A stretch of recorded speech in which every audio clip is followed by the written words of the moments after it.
നമ്മൾ കണ്ടിട്ടുള്ള ഏറ്റവും വലിയ സ്മാർട്ട് ഫോൺ ലോഞ്ചസ് എല്ലാം ഫേക്ക് ആയിരുന്നു എന്ന് പറഞ്ഞാൽ നിങ്ങൾ വിശ്വസിക്കുമോ? ഈ ഫോണുകളെല്ലാം ലോഞ്ച് ആവുന്നതിന് മുന്നേ തന്നെ 10,000 ആളുകളാണ് പൈസ കൊടുത്ത് വാങ്ങിയിട്ടുള്ളത്. 251 രൂപയ്ക്കുള്ള ഫ്ലാഗ്ഷിപ്പ് ആൻഡ്രോയിഡ് ഫോൺ മുതൽ സ്വർണ്ണത്തിൽ പൊതിഞ്ഞ ഐഫോൺ വരെ ഇതിനകത്തുണ്ട്. ഈ പൈസ കൊടുത്ത ആർക്കും തന്നെ ഈ ഫോണുകൾ കാണാൻ പോലും കിട്ടിയിട്ടില്ല. എന്തിന്? ഒരു റെസിപ്റ്റ് പോലും കിട്ടിയിട്ടില്ല. ഇന്നത്തെ വീഡിയോയിൽ നമ്മൾ നോക്കാൻ പോകുന്നത് ലോകം കണ്ടതിൽ വെച്ച് ഏറ്റവും വലിയ smart phone scams. Let's go.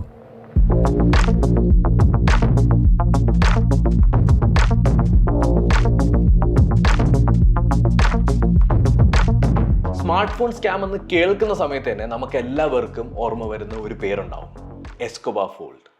2019 മുതൽ 20 വരെയാണ് ഇവരിത് ഓപ്പറേറ്റ് ചെയ്തിട്ടുണ്ടായിരുന്നത്. പാബ്ലോ എസ്കോബാറിന്റെ ബ്രദർ ആയിട്ടുള്ള റോബർട്ടോ എസ്കോബാർ ആണ് ഈ കമ്പനി സ്റ്റാർട്ട് ചെയ്തിട്ടുള്ളത് എന്ന് പറഞ്ഞിട്ടാണ് മാർക്കറ്റ് ചെയ്തിരുന്നത് അവർ. ഈ ഒരു ഫോണിന്റെ ഏറ്റവും വലിയ പ്രത്യേകത എന്ന് പറയുന്നത് ഏറ്റവും ലക്ഷറിയസ് ആയിട്ടുള്ള ഫോൾഡബിൾ ഫോൺ, അതും 349 രൂപയ്ക്ക്. ഔട്ട് ഓഫ് നോവെയർ അവർ ഡയറക്ട്ലി ടാർഗറ്റ് ചെയ്തത് കോമ്പറ്റീറ്റർ ആയിട്ടുള്ള സാംസങ് ഗാലക്സി ഫോൾഡിനെയാണ്. എന്നാൽ നമ്മുടെ വെസ്റ്റേൺ യൂട്യൂബ് കമ്മ്യൂണിറ്റി എന്താ ചെയ്തതെന്ന് വെച്ച് കഴിഞ്ഞാൽ ഈ എസ്കോബാർ ഫോൾഡ് മേടിച്ചു, അത് ഡെലിവർ ആയി. അതിനുശേഷം അവർ അതിന്റെ ആ തൊലിയൊക്കെ ഊരി നോക്കിയ സമയത്താണ് മനസ്സിലായത് സാംസങ് ഗാലക്സി ഫോൾഡിന്റെ പുറത്തുകൂടി ഒരു കവർ ഒട്ടിച്ച് ഫേക്ക് ആയിട്ട് മാർക്കറ്റ് ചെയ്ത ഒരു ലക്ഷറിയസ് സ്മാർട്ട് ഫോൺ ആണത്. ഈ ഒരു ഫോണിന്റെ പേരിൽ ഇപ്പോഴും വലിയൊരു ലോസ്യൂട്ടും അതുപോലെ തന്നെ കേസും കാര്യങ്ങളൊക്കെ നടന്നുകൊണ്ടിരിക്കുകയാണ്. അതിന്റെ ഭാഗമായിട്ട് ഇതിനെ എക്സ്പോസ് ചെയ്തുകൊണ്ട് ഏറ്റവും ആദ്യം മുന്നേ വന്നിട്ടുള്ള MKBHD പോലെയുള്ള പല യൂട്യൂബേഴ്സിന്റെ അടുത്തുനിന്നും ഈ ഫോൾഡ് ഫോൺ അല്ലെങ്കിൽ ഈ എസ്കോബാർ ഫോൾഡ് എന്ന് പറഞ്ഞ ഒരു ഫോണ് FBI കളക്ട് ചെയ്തുകൊണ്ട് പോയിട്ടുണ്ട്. ഇതിന്റെ ഏറ്റവും വലിയ ഹൈലൈറ്റ് എന്ന് പറഞ്ഞാൽ ഈ ഫോൺ ഉണ്ടാക്കി വിൽക്കുന്ന ഈ സ്കാമേഴ്സ് അല്ലെങ്കിൽ പാബ്ലോ എസ്കോബാറിന്റെ ബ്രദർ എന്ന് പറയുന്നിട്ടുള്ള പറഞ്ഞ് പ്രിറ്റൻഡ് ചെയ്യുന്ന ഈ ആളുകൾ കുറെ യൂണിറ്റുകൾ, അതായത് റിവ്യൂ യൂണിറ്റുകൾ പല യൂട്യൂബേഴ്സിനും അയച്ചു കൊടുത്തു. ആക്ച്വലി ഈ ഫോൺ കണ്ടിട്ടുള്ളത് ഈ യൂട്യൂബേഴ്സ് മാത്രമേ ഉള്ളൂ. ഈ യൂട്യൂബേഴ്സിന്റെ വീഡിയോ കണ്ട് പർച്ചേസ് ചെയ്തിട്ടുള്ള ഒരാൾക്ക് പോലും ഈ ഫോൺ കിട്ടിയിട്ടില്ല. ശരിക്കും പറഞ്ഞാൽ യൂട്യൂബേഴ്സിനെ യൂസ് ചെയ്തുകൊണ്ട് കുറച്ച് പൈസ അവർ ഇൻവെസ്റ്റ് ചെയ്ത് തന്നെ ആളുകളുടെ കയ്യിൽ നിന്ന് പൈസ പറ്റിക്കുകയാണ് ചെയ്തത്. ബട്ട് ഈ ഫോൺ ക്രിയേറ്റ് ചെയ്തൊരു ഓളോ എന്ന് പറയുന്നത് എൻറ്റയർലി വേറെ ലെവൽ തന്നെയായിരുന്നു. അടുത്തതാണ് നമ്മുടെ സ്വന്തം ഫ്രീഡം 251. 2016 ഇങ്ങനെ ഒരു ലോഞ്ചിങ് ഇന്ത്യയിൽ നടക്കുന്നത്. അതായത് $4 സ്മാർട്ട് ഫോൺ സ്കാം അല്ലെങ്കിൽ 251 രൂപയുടെ smart phone scam. Ringing bell private limited എന്ന് പറഞ്ഞിട്ടൊരു കമ്പനിയാണ് ഈ ഒരു ഫോൺ ലോഞ്ച് ചെയ്യുന്നു എന്നുള്ളൊരു ന്യൂസ് ഇന്ത്യയിലുള്ള പല പത്രമാധ്യമങ്ങളിലും കൊടുത്തത്. ഏറ്റവും വലിയ ഹൈലൈറ്റ് എന്ന് പറഞ്ഞാൽ 251 രൂപയ്ക്ക് ഫുള്ളി ഫങ്ഷണൽ ആയിട്ടുള്ള ഒരു സ്മാർട്ട് ഫോൺ. ഒറ്റ കേൾവിയിൽ പക്ക ഉടായിപ്പാണെന്ന് നമുക്ക് ഫീൽ ചെയ്യുന്നുണ്ടെങ്കിലും 251 രൂപയല്ലേ, പോണെങ്കിൽ പോട്ടെ എന്നുള്ള മൈൻഡ് സെറ്റ് വെച്ചിട്ട് തന്നെ മില്യൺ കണക്കിന്, അതായത് ലക്ഷക്കണക്കിന് ആളുകളാണ് ഇത് പർച്ചേസ് ചെയ്തത്. ജസ്റ്റ് നമുക്കൊരു മാത്ത് ചെയ്ത് നോക്കി കഴിഞ്ഞാൽ കാര്യം മനസ്സിലാവും. 251 രൂപ വെച്ച് 10 ലക്ഷത്തിലധികം പേര് പർച്ചേസ് ചെയ്ത് കഴിഞ്ഞാൽ എത്ര രൂപയാണ് കിട്ടാൻ പോകുന്നതെന്ന് അറിയോ? ഇതാണ് ആ സംഖ്യ, 25 കോടിയോളം രൂപ. ആൻഡ് ഏകദേശം എത്ര പേര് ഓർഡർ ചെയ്തെന്നറിയാമോ? 37 ലക്ഷം പേരാണ് ഈ ഫോൺ ഓർഡർ ചെയ്തത്. ബൈ ഫാർ ഇന്ത്യ കണ്ടതിൽ വെച്ചിട്ട് ഏറ്റവും വലിയ സ്കാം ആയിരുന്നത്. കാരണം ഈ പൈസ പോയി, ഈ പൈസ എല്ലാം അവന്മാർ എടുത്തു എന്നുള്ളതല്ലാതെ ഫോണും ആരും കണ്ടിട്ടില്ല, റെസിപ്റ്റ് പോലും കണ്ടിട്ടില്ല. ഇനി ഞാൻ പറയാൻ പോകുന്ന ഫോണ് നിങ്ങളിൽ പലരും കേൾക്കാൻ അധികം സാധ്യതയില്ല.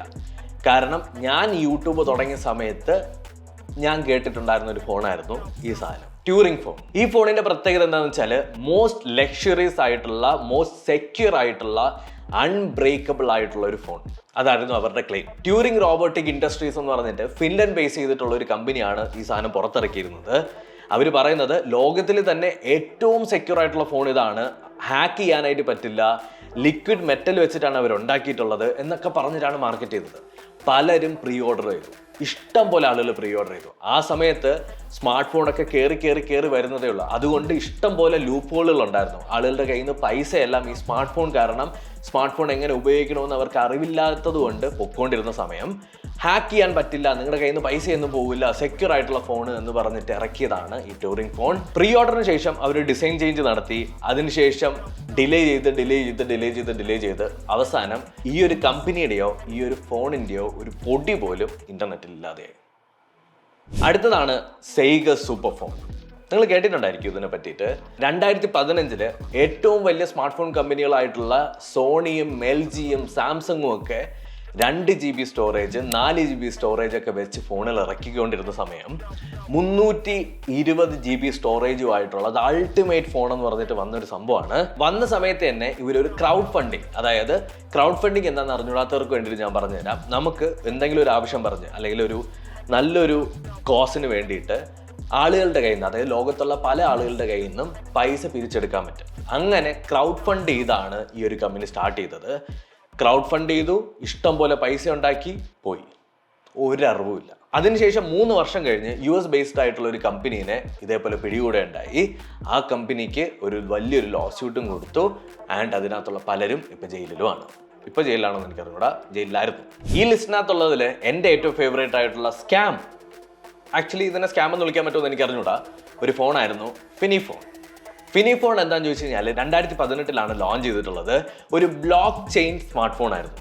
ഇതിൻ്റെ അകത്ത് അവർ പറഞ്ഞിട്ടുള്ള കാര്യങ്ങൾ എന്താണെന്ന് ചോദിച്ചു കഴിഞ്ഞാൽ ലോകത്തിലെ ആദ്യത്തെ തന്നെ ബ്ലോക്ക് ചെയിൻ പവേർഡ് ആയിട്ടുള്ള സ്മാർട്ട് ഫോൺ, അതുപോലെ തന്നെ $157 മില്യൺ ആണ് ആളുകളുടെ കയ്യിൽ നിന്ന് ഇവന്മാർ കൊണ്ടുപോയത്. ഈ ഒരു ഫോണിൻ്റെ അകത്ത് ഒരു തരത്തിലുള്ള ഫീച്ചേഴ്സും ഇല്ലായിരുന്നു. ഇതൊരു നോർമൽ സ്മാർട്ട് ഫോൺ ആയിരുന്നു. ഒരു ബ്ലോക്ക് ചെയിൻ ഫീച്ചേഴ്സും ഇല്ലായിരുന്നു. 8 നിലയിൽ തകിടം മറിഞ്ഞ് പൊട്ടിപ്പോയി. ഈ ഒരു കമ്പനി സ്റ്റേബിൾ ആയിട്ട് കുറച്ച് നാൾ ഓടിയെങ്കിലും പിന്നീട് ഫൈനാൻഷ്യൽ ഇഷ്യൂസ് ഒക്കെ വന്ന് കമ്പനി പൂട്ടിപ്പോവാണ് ചെയ്തത്.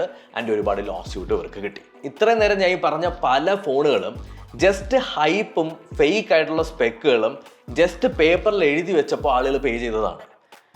നമ്മൾ എത്രയൊക്കെ സേഫ് ആയിട്ടിരിക്കും, പൈസ സ്പെൻഡ് ചെയ്യൂല എന്നൊക്കെ പറഞ്ഞിരുന്നു കഴിഞ്ഞാലും നമ്മുടെ മനസ്സിനെ ഭയങ്കരമായിട്ട് ഗ്ലോറിഫൈ ചെയ്യാൻ പറ്റുന്ന എന്തെങ്കിലുമൊക്കെ ആരെങ്കിലുമൊക്കെ എഴുതി കാണിക്കപ്പോൾ അതിൻ്റെ പുറകെ കൊണ്ടുപോയി പൈസ ഇട്ടുകൊണ്ടിരുന്ന ഒരു സമൂഹമായിരുന്നു. ഈ പറഞ്ഞ സ്റ്റോറീസ് എല്ലാം നമുക്ക് വിശ്വസിക്കാൻ കുറച്ച് പാടായിരിക്കും. ജസ്റ്റ് ഒന്ന് ഇമാജിൻ ചെയ്യാം, ഫേക്ക് ആയിട്ടുള്ള സ്പെക്ക്, ഓവർ ഹൈപ്പ്, ജസ്റ്റ് പേപ്പറിൽ മാത്രം എഴുതി കാണിച്ചു ഒരു വെബ്സൈറ്റ്, ഇങ്ങനെയൊക്കെ ഉണ്ടാക്കി വെച്ച് കഴിഞ്ഞാലും ആളുകൾ കൊണ്ട് പൈസ ഇടും എന്നുള്ളതാണ് ഇതിൽ നിന്ന് നമുക്ക് മനസ്സിലായത്. അപ്പോൾ ഇതായിരുന്നു ഇന്നത്തെ നമ്മുടെ വീഡിയോ. ലോകം കണ്ടതിൽ വെച്ചിട്ട് ഏറ്റവും വേഴ്സ്റ്റ് ആയിട്ടുള്ള അല്ലെങ്കിൽ ഏറ്റവും മാസീവ് ആയിട്ടുള്ള സ്മാർട്ട് ഫോൺ സ്കാംസ്. നിങ്ങൾക്ക് ഈ വീഡിയോ ഇഷ്ടപ്പെട്ടു കഴിഞ്ഞാൽ സബ്സ്ക്രൈബ് ചെയ്യാം. And thank you so much for watching. Stay tune.